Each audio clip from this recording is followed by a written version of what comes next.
Shortages of medicine in the US are proving to be a real headache.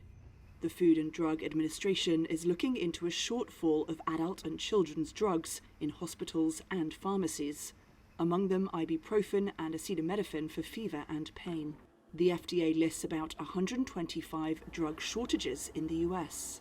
We also have some unusual shortages, ones that are driven by demand increases.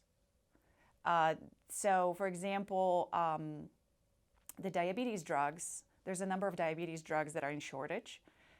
It is actually a result of interest in using the drug off-label for weight loss.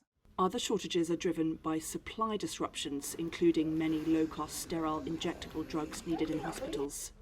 A triple-demic of 3 viruses, RSV, flu and COVID-19, has also created unusual circumstances, with both pandemic supply issues and increased demand for medicines.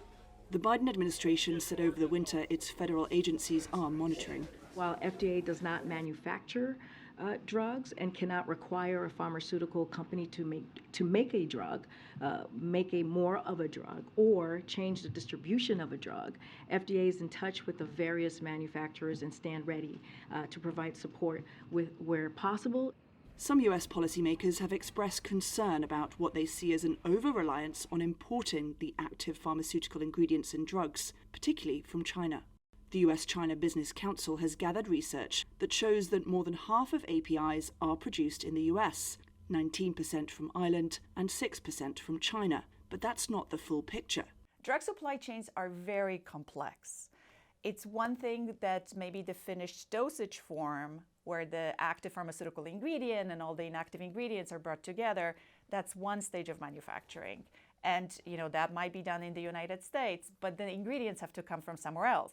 A number of other countries are using compounding to fill their drug shortage gap, such as France, where the government health agency has directed pharmacists to put antibiotic powder bought in Spain into small capsules for children. In the US, the FDA does allow certain pharmacists and physicians to compound certain drugs due to shortages. But experts say a wider look is needed at consumer demand and the complex industry supplying the drugs to make sure the shortages are resolved. Malone, CGTN, Washington.